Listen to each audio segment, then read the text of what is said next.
Nós estamos fazendo a meditação no livro de Atos, hoje capítulo 5.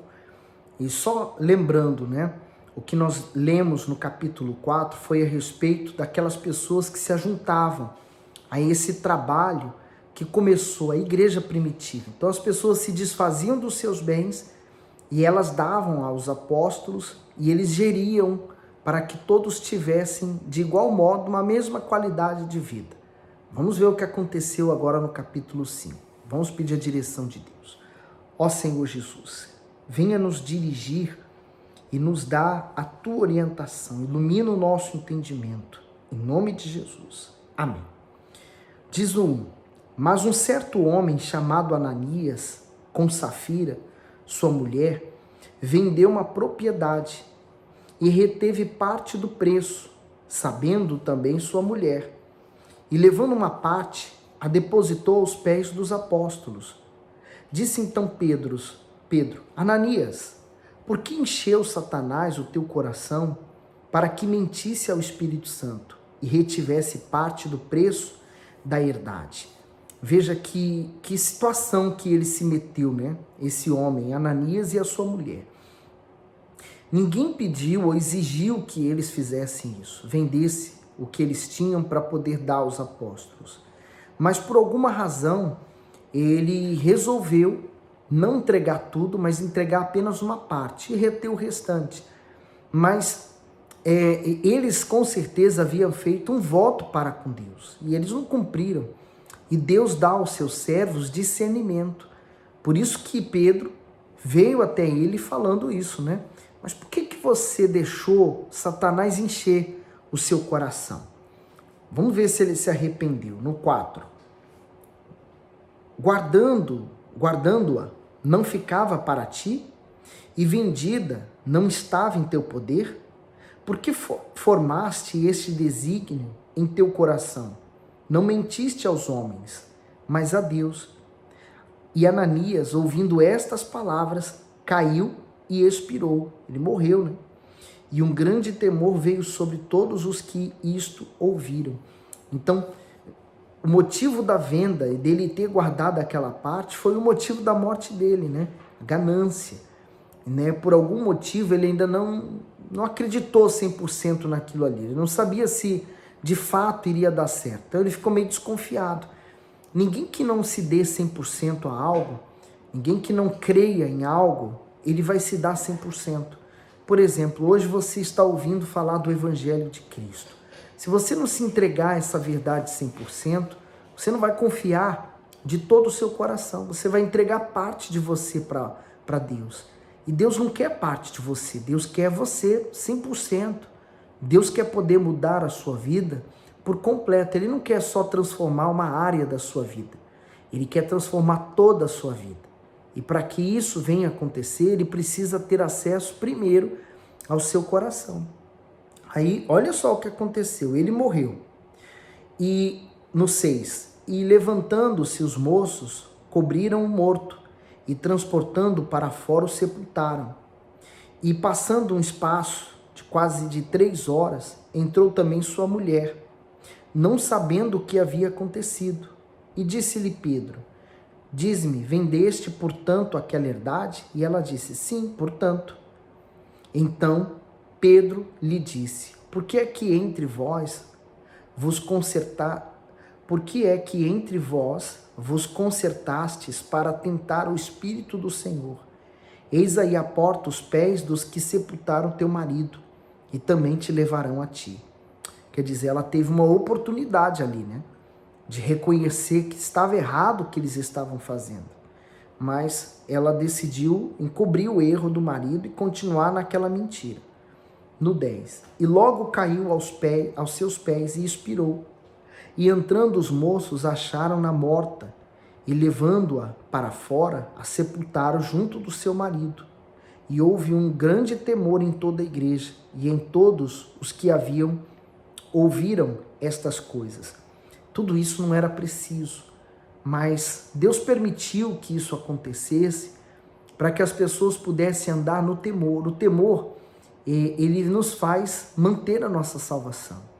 O temor nos faz nos livrar do pecado, do mal, nos guarda. O Bispo Macedo diz aqui nesse comentário do versículo 10. Vendeste, portanto, aquela herdade, Safira, errou ao concordar e ao participar da mentira de Ananias, pois que foi reter parte da venda da propriedade. Se ela tivesse repreendido o marido enquanto ele planejava o engano, Ananias poderia ter se arrependido e feito o que era certo. E ela, por sua vez, não teria recebido o mesmo destino que ele. Veja como a esposa tem um papel fundamental na vida do homem. Pois quando é sábia e faz o que agrada a Deus, ajuda o marido a enxergar o perigo de suas atitudes e contribui para aproximá-lo do Senhor. Mas, quando é imprudente e egoísta, sofre com a sua conduta e faz toda a família padecer pela sua falta de sabedoria. Uma mulher que teme ao Senhor não se torna conivente com os erros do marido. E aí, dando continuidade agora no 12. E muitos sinais e prodígios eram feitos entre o povo pelas mãos dos apóstolos, e estavam todos unanimemente no alpendre de Salomão. Dos outros, porém, ninguém ousava ajuntar-se a eles, mas o povo tinha-os em grande estima. E a multidão dos que criam no Senhor, tanto homens como mulheres, crescia cada vez mais, de sorte que transportavam os enfermos para as ruas e os punham em leitos e em macas, para que ao menos a sombra de Pedro, quando este passasse, cobrisse alguns deles. Que fé, né? Olha o que a fé torna possível. É como a fé daquela mulher hemorrágica, né? Ela tinha hemorragia. De fato, ela não poderia tocar num homem. Mas a fé dela foi tocar, pelo menos na roupa de Jesus, e receber a cura. Ela não se achava digna que Jesus tocasse nela, até porque na condição dela, né, se fosse uma condição normal, um homem qualquer não poderia tocar nela, ela estava impura. Mas ela teve uma fé muito grande de pelo menos tocar na roupa e falar assim, eu vou ficar curada. Essas pessoas aqui, bastava Pedro passar e a sombra dele ser projetada naquelas pessoas para que o Espírito Santo manifestasse a cura. Não é que o Pedro estava curando, nem muito menos a sombra. Era a própria fé daquelas pessoas que elas tinham de ser curadas, e com a passagem do homem de Deus, o Espírito Santo fazia a obra. Olha só o 15. De sorte que transportavam os enfermos para as ruas e os punham em leitos e em macas, para que ao menos a sombra de Pedro, quando este passasse, cobrisse alguns deles. E até das cidades circunvizinhas concorria muita gente a Jerusalém, conduzindo enfermos e atormentados de espírito imundo, os quais eram todos curados. E levantando-se o sumo sacerdote, todos os que estavam com ele, e eram eles da seita dos saduceus, encheram-se de inveja. Lá está. Mais uma vez, a inveja está presente no meio daqueles que aparentemente estavam servindo a Deus. Eles vendo o que estava acontecendo com Pedro, eles se sentiram menosprezados, pequenos, né? Eles se achavam tão bons, né? Tão religiosos, tão fervorosos na sua fé, mas eles julgavam os doentes como pecadores, que não havia perdão para eles. E Pedro não. Pedro estava fazendo a obra que Deus queria que fosse feita, né?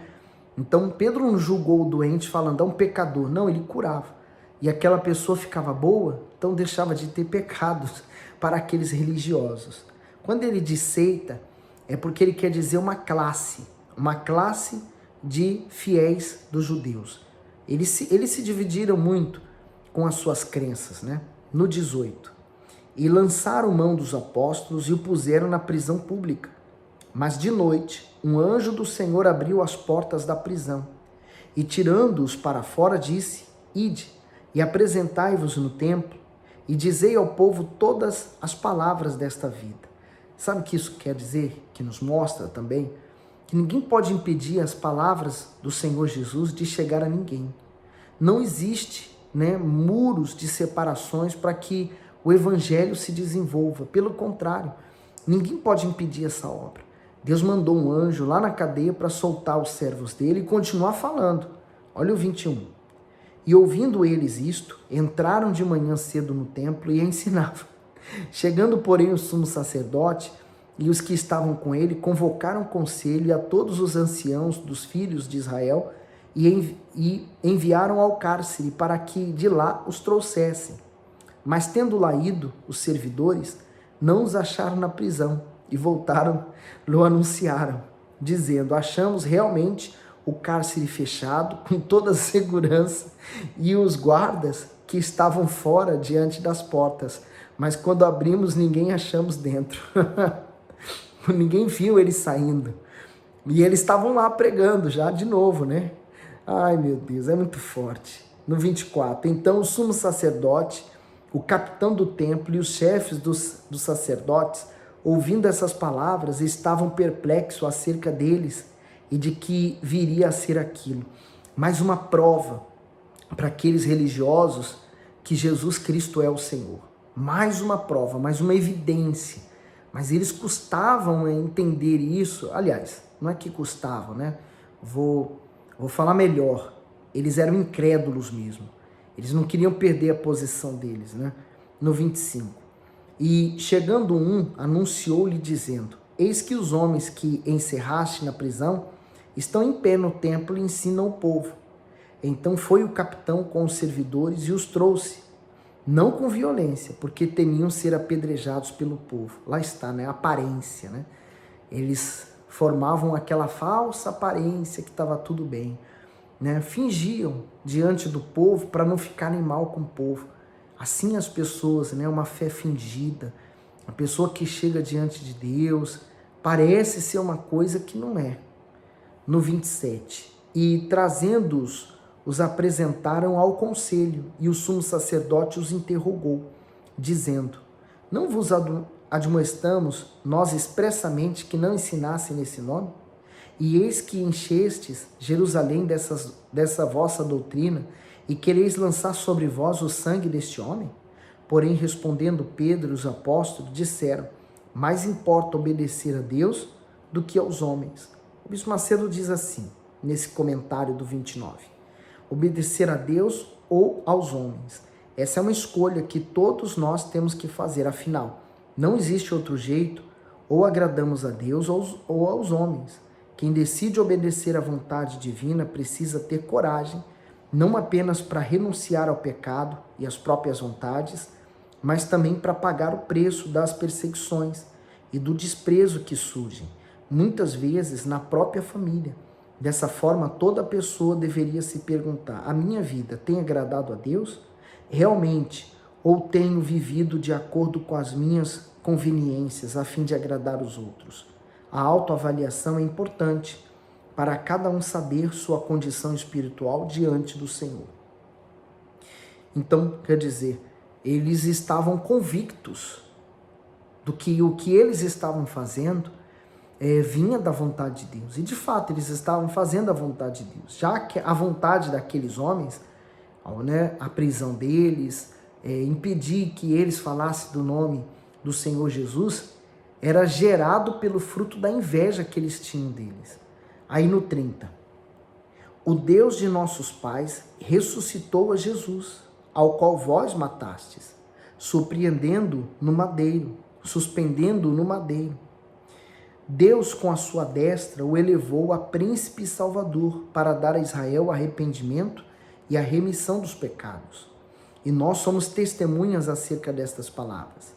Nós e também o Espírito Santo, que Deus deu àquele que lhe obedece. E ouvindo eles isto, se enfureciam e deliberaram matá-los. Aí eu pergunto, eles não eram religiosos? Aparentemente estavam servindo a Deus, mas como é que agora eles têm tanto ódio de quem estava fazendo bem ao seu próximo?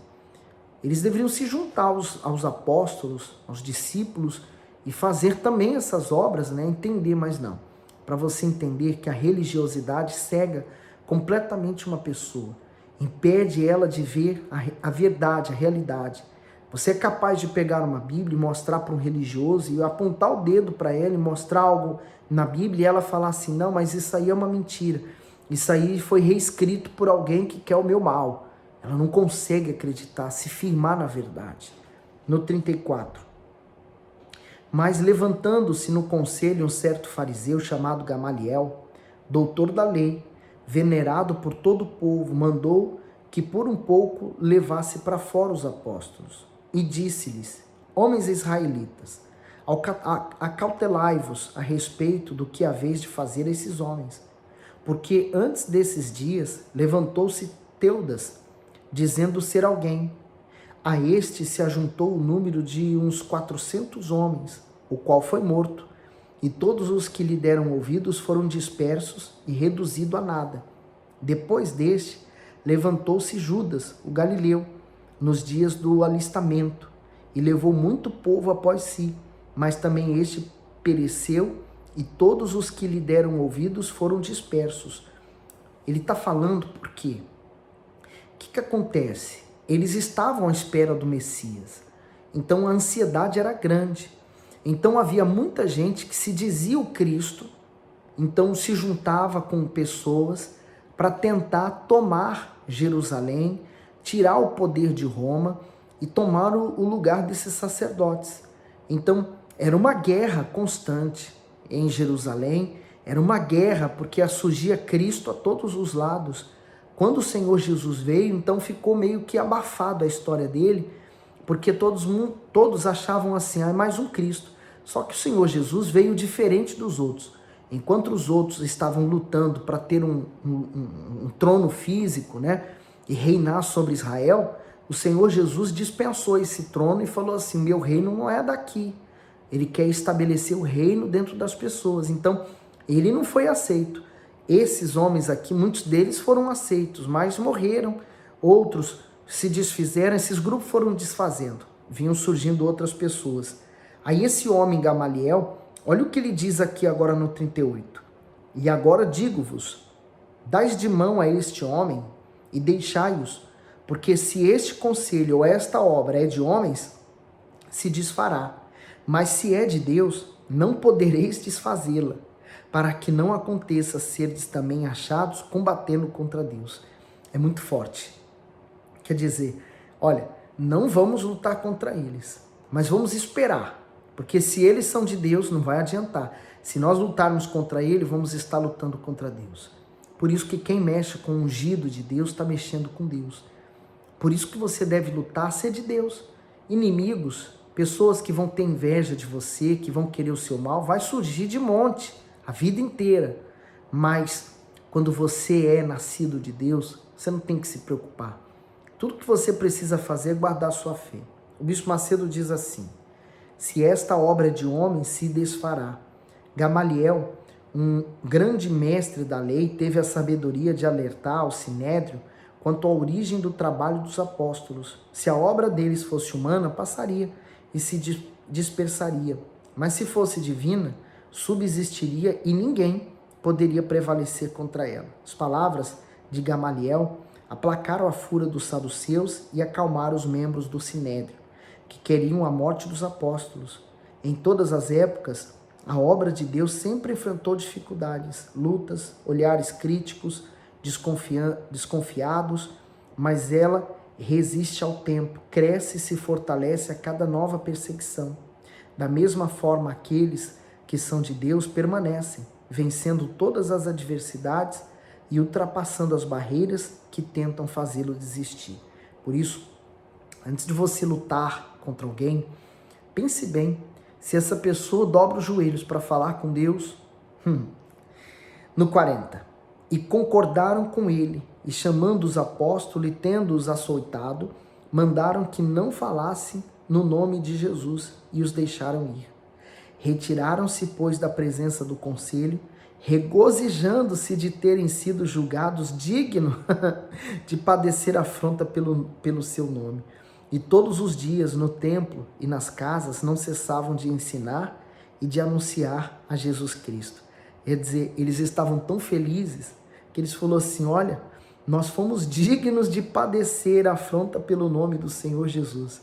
Eles ficaram felizes, né? E hoje, muitas pessoas, às vezes, por não serem respondidas por uma menor coisa que seja, elas já são capazes de até abandonar a fé, de falar assim: Deus não existe, eu não quero ir mais para a igreja, agora eu vou viver a minha vida à minha maneira. Já que Deus não me atendeu nisso, olha, não quero mais segui-lo. Ele é que está perdendo, em não ter a mim na igreja dele, na casa dele? Quem sou eu? Eu não sou nada. Mas os discípulos estavam ali regozijando, alegre por estar sofrendo por causa do nome do Senhor Jesus. Aí você pode até pensar assim, e eles pararam? Eles pararam de evangelizar, de falar de Jesus? Eles obedeceram aqueles homens? Nós vamos ver a partir de amanhã qual é o desenrolar dessa história. Ela chegou até nós. Significa que essa obra, ninguém pode impedi-la nem detê-la. Lá atrás, muitos acreditaram que matando Jesus iria matar a palavra. Mas a palavra não morre. Por isso que aqueles que estão salvos também não. Deus continue abençoando você.